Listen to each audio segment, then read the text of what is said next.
حضرت ابو موسیٰ اشعری کہتے ہیں دروازہ کھولا تو ابو بکر صدیق تھے. یہ دیکھو کن کے نام جنت الاٹ ہوتی ہے اور بار بار انہی کا قرہ نکل آتا ہے, انہی کے تذکرے ہونے لگتے ہیں, انہی کا ذکر. سیدنا صدیق اکبر فرماتے ہیں تھوڑی دیر کے بعد پھر کوئی دروازے پہ آیا, حضور فرمانے لگے اسے اجازت بھی دے دو اور جنت کی بشارت بھی دے دو. یہ سیاستہ میں حدیث موجود ہے. فرماتے ہیں میں جو گیا دروازہ کھولا تو دروازے پہ فاروق اعظم تھے. سیدنا ابو موسیٰ اشعری کہتے ہیں دروازے پہ دستک ہوئی تو میرا پھر نہ دھیان لب ہائے مبارکہ کی طرف ہی تھا. وہ زبان جس کو سب کن کی کنجی کہیں, جس کو سب کن کی کنجی کہے, اس کی نافذ حکومت پہ لاکھوں سلام. پھر دروازے پہ دستک ہوئی تو کریم فرمانے لگے دروازہ کھولو اور اس بندے سے کہو تم پر آزمائش بھی آئے گی پر یہ بتا دو تو ہے جنتی. تمہیں آزمائشیں دیکھنی پڑیں گی, تکلیفیں آئیں گی, فتنے آئیں. کہتے میں دروازے پہ گیا تو سیدنا عثمان غنی موجود. میرے دوستو ان لوگوں کے بارے میں کبھی تشکیک کا شکار نہ ہونا, کسی شرارت کرنے والے کی شرارت کے پیچھے نہ چلنا. میرے نبی پاک علیہ الصلوۃ والسلام نے تو پہلے خبر دی تھی کہ حضرت عثمان غنی پر فتنے آئیں گے, آزمائشیں آئیں گی, اور صحیح روایت میں موجود ہے خبر دی تھی. حضرت عثمان غنی رضی اللہ تعالیٰ عنہ کا تو وہ مقام و مرتبہ ہے, وہ شان ہے کہ ان کی شہادت کی خبر بھی رسول پاک نے دے دی. فرمایا یہ شہید ہوگا عثمان, شہادت تک کی خبر. حضور کو پیار ہے نا سیدنا عثمان. نبی پاک صلی اللہ تعالیٰ علیہ وآلہ وسلم احد پہاڑ پہ گئے تو احد پہاڑ کانپنے لگا. کون تھا حضور کے ساتھ؟ حضرت صدیق اکبر تھے, سیدنا فاروق اعظم تھے اور حضرت عثمان غنی تھے. احد پہاڑ کانپنے لگا.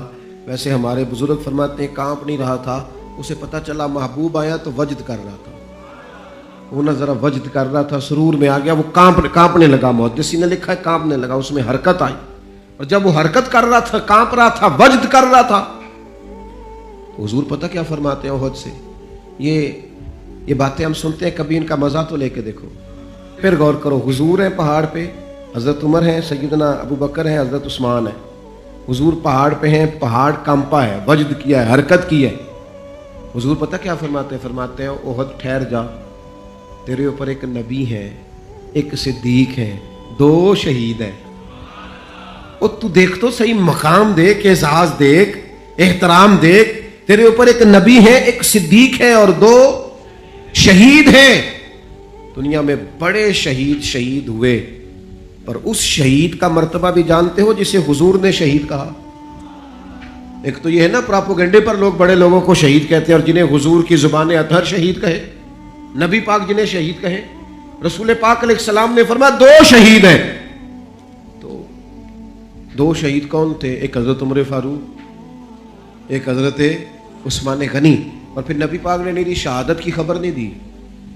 حضور نے یہ بھی بتایا ان کا مقام کیا ہوگا, ان کو ملے گا کیا. اللہ کے حبیب صلی اللہ تعالیٰ علیہ وسلم فرمانے لگے ایک تو شہادت ہے, اور شہید کو جنتی, اور صحابی ویسے ہی جنتی, اور پھر عشرہ مبشرہ, اور پھر خلفائے راشدین, اور پھر سیدنا عثمان غنی, اور پھر شہادت کا اعزاز. یہ ساری نسبتیں تو اپنی جگہ, لیکن رسول کریم صلی اللہ تعالیٰ علیہ وسلم ارشاد فرمانے لگے ہر نبی کا کوئی نہ کوئی رفیق ہوتا ہے, اور فرمایا میرا رفیق عثمان غنی ہے, وہ بھی جنت میں. یہ جنت میں میرے رفیق ہوں گے, میرے ساتھ ہوں گے سیدنا عثمان غنی رضی اللہ تعالیٰ عنہ. رسول اللہ صلی اللہ علیہ وسلم نے ان کی عظمتوں کو بیان کیا, ان کا جو حضور کے ساتھ غلامی کا رشتہ ہے, جو نبی پاک علیہ السلام کے ساتھ وفا کا رشتہ ہے, ہر مقام پر, ہر موقع پر. جس طرح سیدنا عثمان غنی اپنی خدمات لے کے حاضر ہیں, پیش ہیں, ہر جگہ موجود ہیں, حضور کا ان پر اعتماد ہے. بہت گہری محبت ہونی چاہیے امت کو حضرت عثمان غنی سے, بہت زیادہ وارفتگی اور شوق ہمارے دل میں ہونا چاہیے سیدنا عثمان غنی کا. اور اس قدر احترام سے ہمیں لوگوں کے تذکار اپنی اگلی نسل تک منتقل کرنے چاہیے کہ وہ لوگ ان کی دیکھیں نا. آج سب سے بڑا مسئلہ نوجوان نسل میں کیا ہے؟ جو چیز ہمیں سب سے زیادہ اپنے بچوں میں پیدا کرنے کی ضرورت ہے وہ شرم و حیا ہے, وہ سنجیدگی ہے, وہ معاملہ فہمی ہے, وہ وزاداری ہے, وہ وقار ہے, وہ متانت ہے, سنجیدگی ہے. ہماری آنے والی نسل ان خوبیوں کا شکار ہو جائے.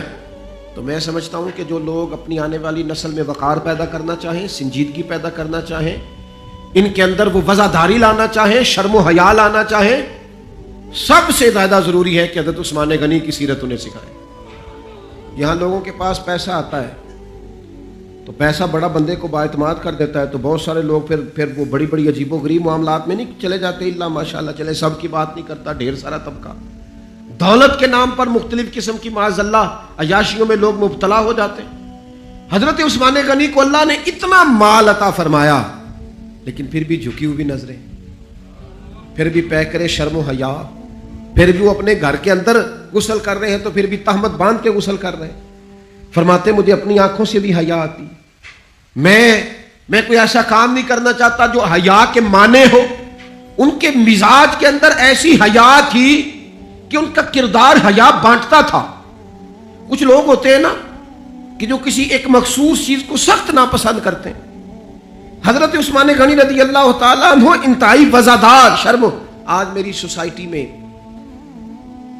زو مانا باتیں پھیلائی گئی، غلط باتیں کی جاتی ہیں، ایسی باتیں اور ایسے لوگ اس سطح پر اتر کر باتیں کرتے ہیں جن کے منہ سے اچھی بھی نہیں لگتی کہ یار آپ اپنی وزاداری دیکھیں، آپ نے کتنی کمزور بات کر، بچوں کے بیچ بیٹھ کر، دوستوں کے بیچ بیٹھ کر آپ نے اتنی چھوٹی بات کر دی۔ آپ نے صرف 2 لمحوں کے لیے لوگوں کو ہنسانا تھا، لیکن آپ نے حیا کا خیال نہیں رکھا۔ آپ کے جو من میں آیا آپ نے کہہ دیا۔ ہر بات کو سنانے کی ہوتی ہے، ہر بات پہ حضرت علی شیر خدا فرماتے میں نے ایک مخصوص مسئلہ حضور سے پوچھنا تھا، لیکن مجھے اتنی حیا آتی تھی میں کئی ہفتے کئی مہینے پوچھ نہیں سکا، حالانکہ بات شریعت کی پوچھنی تھی۔ فرماتے پھر کوئی شخص آیا، اس نے وہ بات پوچھی تو میرا بھی مسئلہ حل ہو گیا۔ مزاج میں جب شرم و حیا ہوتی ہے، اور فرمایا جب بندہ بے حیا ہو جائے پھر جو مرضی کرے، پھر تو لوگ باپ کو مذاق کرتے ہیں، پھر تو اپنے بزرگوں کو مذاق کرتے ہیں۔ لہجوں کا سنجیدہ ہونا، متانت، وزاداری، وقار، ہر جگہ ہر بات نہیں کی جا سکتی، لہذا انسان کو اپنی ہر حیثیت کا خیال ہونا چاہیے۔